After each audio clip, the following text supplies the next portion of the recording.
kuna wale maafisa ugani ambao ni feki. Nilikuwa nateta kidogo na profesa. Ni kwa namna gani tunaweza tukawafikia kule?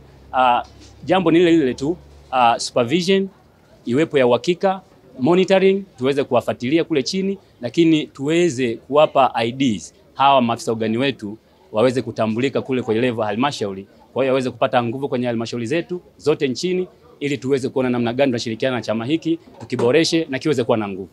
Kwa niaba ya waziri ofisi ya nchi TAMISEMI, naweza nikasema maafisa ugani feki wanaofanya kazi hii haramu tutawashika kwa mkono wa serikali, tuwafikishe kwenye vyombo vya dola na wataweza kuwajibishwa. Kwa hiyo niwape tahadhari wasiweze kuchezea vyombo vya dola, waweze kufata proper channel, waje huku, wajitokeze kama wanania kufanya kazi hii, waone wahusika chama TCI hiki ambacho profesa mwenyewe ndo mlezi wa chama hiki na ndo mwanzilishi. Ukimfuata profesa anakupa namna gani walivyoanzia kule chini, walivyosumbuka, lakini mpaka wamefikia kutambulikana na wamepambana kweli kweli. Kwa hiyo kwa binafsi nimpongeze Profesa Msuya, Catherine Msuya, kwa kazi kubwa ambayo ameendelea kuifanya. Kwa hiyo wale maafisa ugani fake ambao bado wanaendelea kutusumbua kule kwenye halmashauri, sisi tutawashughulikia kama serikali. Tunaona ni namna gani serikali inavyoweza kushirikiana na vyama hivi. Ni vyama ambavyo vinasaidia, vinachagiza maendeleo ya kilimo katika nchi yetu. Na tukizalisha zaidi, ndivyo ambavyo tunaweza tukatengeneza ajira, ndivyo ambavyo tunaweza tukauza ziada, tukafanya biashara kama anavyosema profesa mwenyewe, kilimo biashara. Lakini pia tunatoa elimu kwa watu wetu ambao wako kule mbali vijijini na ndio wazalishaji wakuu.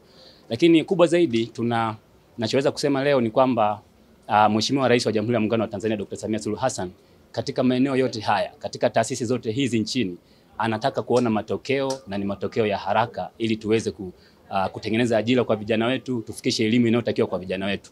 Kwa hiyo nitumie jukwaa hili pamoja na nyinyi waandishi wa habari muweze kufikisha elimu ya kwamba vijana wetu sasa wanapata platform za kuweza kupata elimu na kupata ajira na kuinua vipato vyao wenyewe. Shamba darasa la kilimo biashara, lakini maafisa ugani wengi hawaufahamu.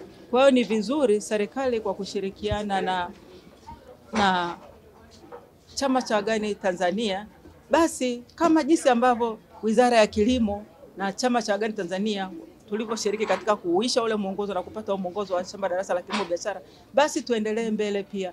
Huo mwongozo usibakie kwenye makabrasha, lakini tufikishe elimu kwa hawa maafisa ugani na pia wawezeshwe namna ambavyo wanaweza kautumia mwongozo. Kwa hiyo tunaomba sana chama kiweze kusapotiwa ili hawa malengo yafikie. Na sio hilo tu, pia kuna masuala ya makanjanja. Watu wengi sasa hivi wanajiita ni maafisa ugani, lakini maafisa ugani fake. Kwa mfano hata jinsi tumesikia kwamba kuna haya mambo mabadiliko ya teknolojia, mabadiliko ya tabia nchi. Wengine wanajitokeza kwamba ni maafisa ugani, wanaenda kuwashauri wakulima, lakini wanawashauri ndivyo sivyo. Kwa hiyo hii inaleta shida pale inapofika sasa afisa ugani wa ukweli ambaye ni mtaalamu anapoenda kushauri wakulima. Wakulima wanashindwa kuelewa ni huyu, yaani saa ngapi huyu anaongea ukweli na saa ngapi huyu anaongea ukweli. Kwa maana hiyo sasa wataalamu wote wa kilimo, mifugo na uvuvi wanaonekana kama sio wataalamu.